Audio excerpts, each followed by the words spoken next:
ओम नमो नारायणाय। ओम नमो भगवते शिवानंदाय। ओम नमो भगवते चिदानंदाय। सच्चिदानंद भगवान की जय। आज की श्रृंखला में हम कठोपनिषद के पहले अध्याय का दूसरे मंत्र पर चर्चा करते हैं। वाजस्व स्वर्ग प्राप्ति की कामना से यज्ञ कर रहा है, जिसमें अपने समस्त संपत्ति को दान देना होता है। कामना के वशीभूत होकर के, लोभ को साथ में रख करके पिता अधर्म कर रहे थे। वो अधर्म यही था कि मरने वाली गाय हैं, बूढ़ी गाय हैं, जो संतान नहीं देने वाली है, ऐसे गाय को छाट करके वाजस्रव दान दे रहा था। यह उसका धर्मपूर्वक कार्य था। वाजस्रव ने देखा कि ऐसे गाय को दान देने से पिता की कामना की पूर्ति नहीं होगी, तो तीसरे अध्याय में नचिकेता, तीसरे मंत्र में नचिकेता सोचने लगा कि जो गाय आखिरी बार जल पी चुकी हैं, घास खा चुकी हैं, जिनका दूध भी दूह लिया गया है और जो बच्चा देने में असमर्थ हैं, ऐसे गायों का दान करने से दाता उस लोक में जाएंगे जो आनंद से शून्य हैं।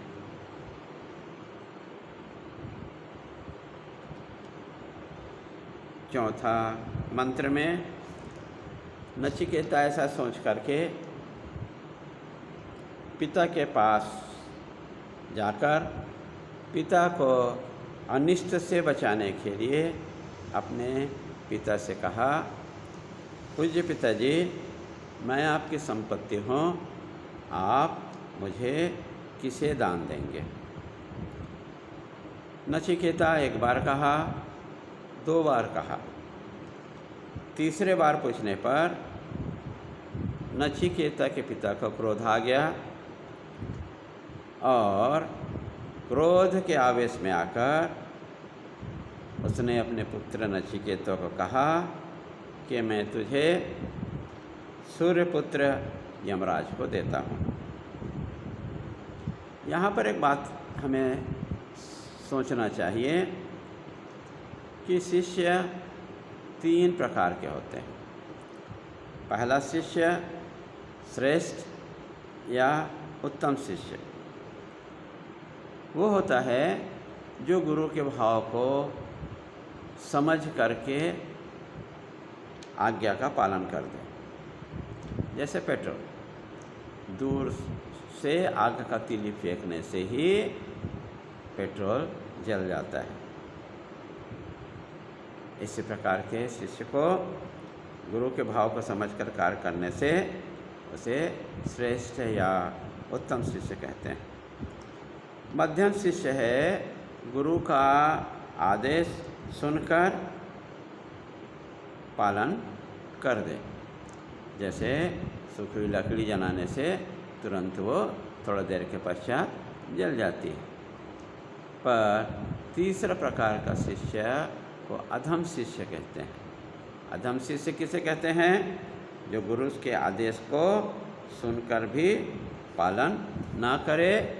जैसा कि केला का पेड़, आप केला के पेड़ को कितने प्रयास करो, उसमें धुआं ही निकलेगा, कभी भी आग जला नहीं सकते। कठोपनिषद के पहले अध्याय के 5वां मंत्र में नचिकेता ने सोचा कि मैं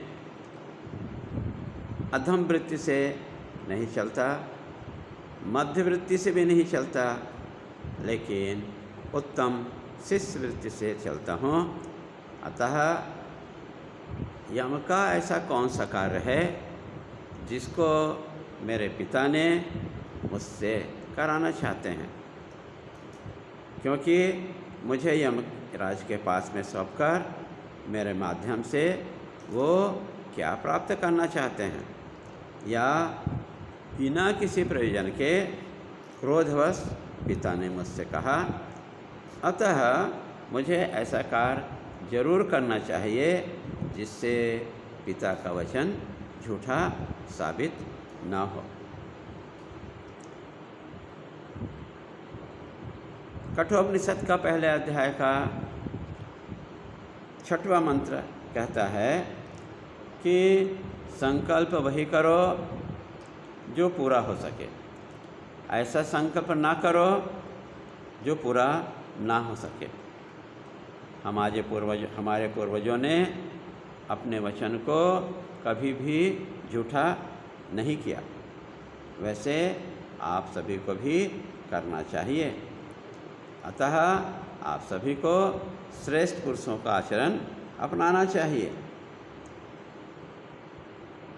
असत पुरुष अपने वचन को झुठलाते हैं और पाप कमाते हैं।